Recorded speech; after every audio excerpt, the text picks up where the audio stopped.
Hello po, good morning. Andito po tayo ngayon sa bagong training natin na ilalabas para matulungan yung mga members natin na mas kumita ng mas malaki dito sa Plan Pro Matrix. Okay. Ano ba yung way kung paano mas kikita pa ang isang PPM member? Tanong kasi ng iba, bakit po may mga kumikita ng malaki?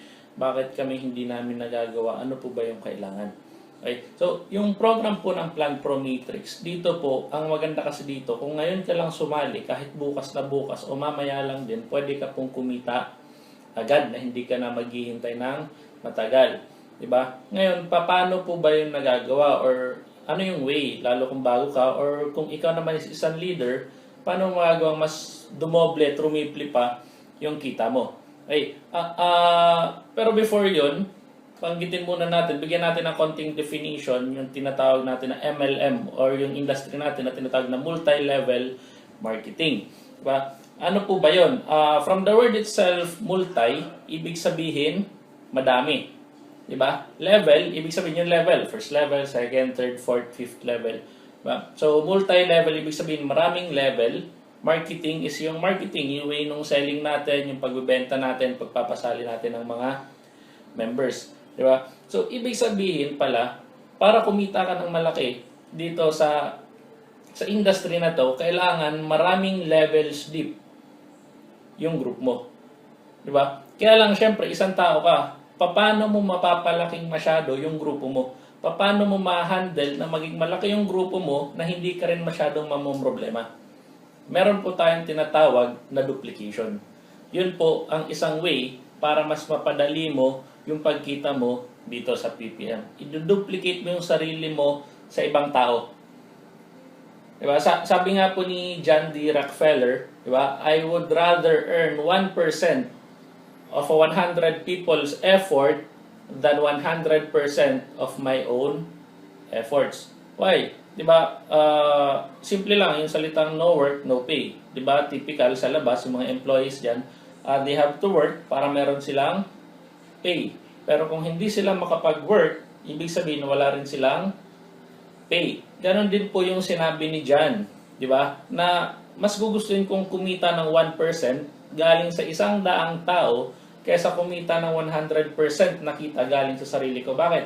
Pag ako nagkasakit, wala na akong kita kasi 100% ng effort galing sa sarili ko eh.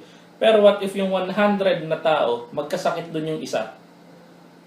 Di ba? Meron ka pang 99 na natitirang tao nagtatrabaho. Ibig sabihin, yung 99 na tao na yun, kikita ka pa doon ng 1%. Di ba? Para mas maging simple, sabihin natin, kumikita ka ng piso kada isa doon sa 100 na tao. Magkaroon na yung sakit ng isa, meron ka pa rin 99 nakita. Magkaroon ng sakit or umabsent, nagkaroon ng family gatherings, yung 5, may tira ka pa rin 95 nakita. Di ba? Pero paano kung sarili mo lang yung way mo para kumita ka? What if umalis ka, merong event, kinasal yung kapatid mo, di ba? So, yung oras na wala ka rin kita. Di ba? So, ang kailangan mo is i-duplicate yung sarili mo through other person. So, paano mo yung gagawin? Kaya po tayo nagbibuild ng group. Ang gagawin mo lang is maghanap ka ng mga directs mo. So, ang pinaka-better na way para magawa mo yung duplication is ikaw, from your first level, di ba, kukunin mo yung mga first level mo or yung mga directs mo. Diba? Ngayon, sila, yung mga directs mo, wag mo silang hahayaan lang na nakanganga. Diba? Ituro mo sa kanila paano mo ba sila napasali. Ituro mo sa kanila paano ba tumatakbo yung system. Ituro mo sa kanila paano gumagana yung loading, paano gumagana yung data entry, paano mag-refer, paano mag-post ng ad sa FB, paano gumawa ng vlog. Diba? Lahat ng way na alam mo, ituro mo rin sa kanila. Malinaw? Ngayon, syempre, sila dahil marunong na sila, kaya nilang kumuha ng tao. So, ano yung gagawin ng mga directs mo dun sa mga makukuha nilang member? Ang gagawin lang nila is turuan lang din yung mga nakuha nilang tao na gawin yung way para kung paano nila napasali yun. Yung certain na tao na yun. So, mangyayari nito, para mas maging simple, mangyayari ikaw, tuturuan mo yung sponsor mo. Ngayon siya, pag may napasali siya, ituturo niya kung ano yung itinuro mo. Pag may napasali yung second level, napasali yung third level mo, ang gagawin niya, ituturo niya kung ano yung alam niya, ituturo niya din sa baba. So, ibig sabihin, ang gagawin dito is teamwork. Okay, so sobrang ganda, sobrang laki ng teamwork. Isipin mo, wala kang ginagawa, tapos yung mga members mo, kanya-kanya silang trabaho. Bakit? Kasi marunong sila kasi tinuruan mo eh.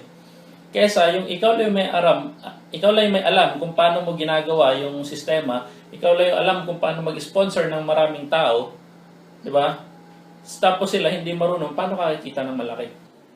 So, ngayon, ang pinakamangyayari po is parang pay it forward siya. Ikaw, tuturuan mo yung member mo, at yung member mo, tuturuan yung member niya, at yung member ng member niya, tuturuan niya pababa hanggang tuloy-tuloy, continuous.